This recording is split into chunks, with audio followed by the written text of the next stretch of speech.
अस्सलाम वालेकुम ninth class, कैसे हैं आप सब लोग। आज यूनिट 4 का न्यूमेरिकल 4.9 स्टार्ट करने लगे हैं। तो 4.9 है, a nut has been tighten by a force of 200 newton using 10 centimetre long spanner. What length of a spanner is required to lose the same nut with the 150 newton force. एक nut है जिसे tight करने के लिए 200 Newton की force लग रही है और लूज करने के लिए 150 न्यूटन फोर्स अप्लाई हो रही है, जबकि टाइट करते हुए इतनी जो फोर्स लग रही है उसका जो डिस्टेंस है ना, लेंथ है स्पैनर की, वो 10 सेंटीमीटर है। तो आपने दूसरी लेंथ फाइंड करनी है कि उसे नट को लूज करने के लिए L2 क्या होगी। तो सबसे पहले हम लोग डाटा लिख लेते हैं। The force apply to a tight a nut, the force applied to tight a nut. Nut को टाइट करने के लिए जो फोर्स लग रही है वो F1 है और वो है 200 न्यूटन। अब इसका जो मोमेंट आर्म है वो कितना है, मोमेंट आर्म यानी डिस्टेंस इसका वो L1 है और वो कितना है 10 सेंटीमीटर है। अब जो सेकंड फोर्स है lose a nut, the force apply to tight a nut, तो सेकंड कौन सी होगी, the force applied to lose a nut, LOSE, lose a nut. Nut को लूज करने के लिए जो फोर्स है ना, देखें वो हमारे पास होगी F2, वो कितनी है 150 न्यूटन है। तो मोमेंट आर्म ऑफ सेकंड, इसका मोमेंट आर्म कितना होगा L2 होगा, जो फाइंड करना है। F1 दे दिया है, L1 दे दिया है, F2 दे दिया है, L2 हमने फाइंड करना है। तो गिवन कंडीशन जो है उसमें टा इक्वल होता है F multiply L, force multiply length के इक्वल होता है।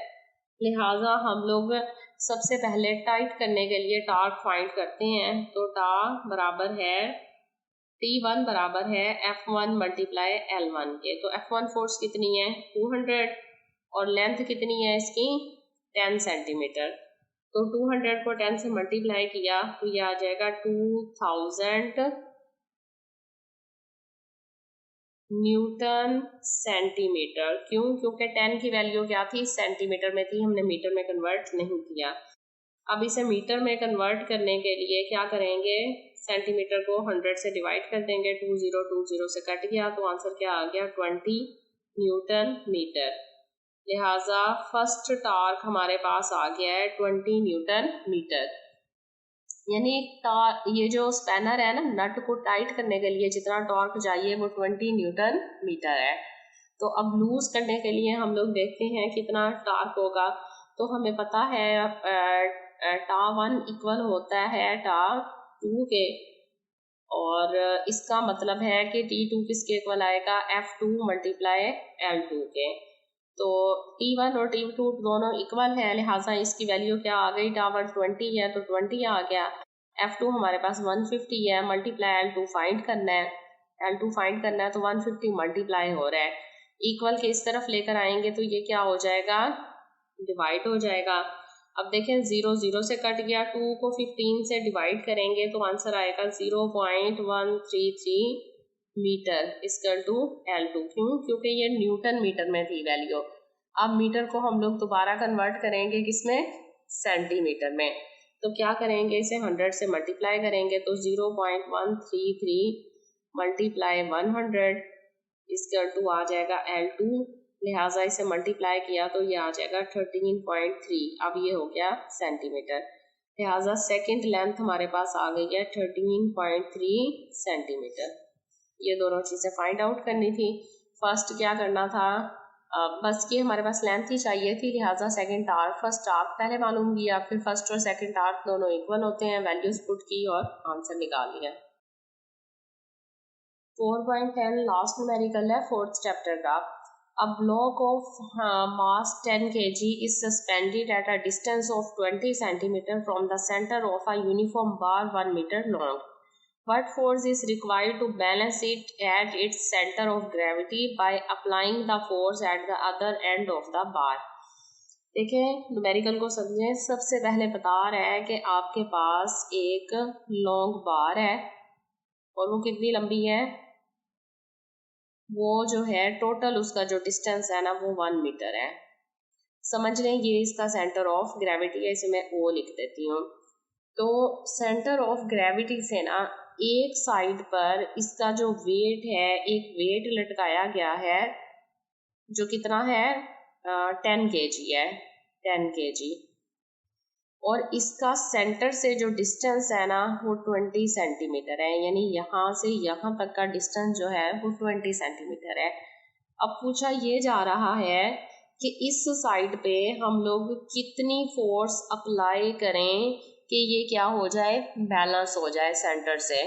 ठीक है, what force is required to balance it. समझ लें यहाँ पर एक खाना रखा हुआ है, तो यहाँ पर हम लोगों ने एक वेट जो है वो लटका दिया है 20 सेंटीमीटर पर। अब यहाँ पर किस जगह हम लोग जो है कोई वेट लगाएं या फोर्स लगाएं कि ये जो है बैलेंस होके यहीं पर रुक जाए। तो सबसे पहले हम लोग डाटा राइट करते हैं। द मास ऑफ ब्लॉक है,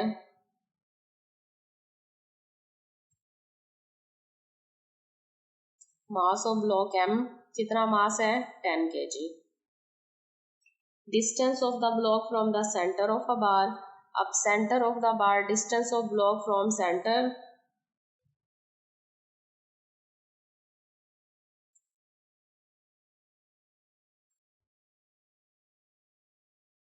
फ्रॉम सेंटर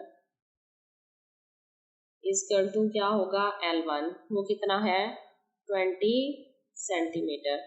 तो इसे मीटर में करने के लिए 20 को हम लोग डिवाइड करेंगे 100 से, 0 0 से कट गया तो ये आ जाएगा 0.2 मीटर, मीटर में कन्वर्ट हो गया।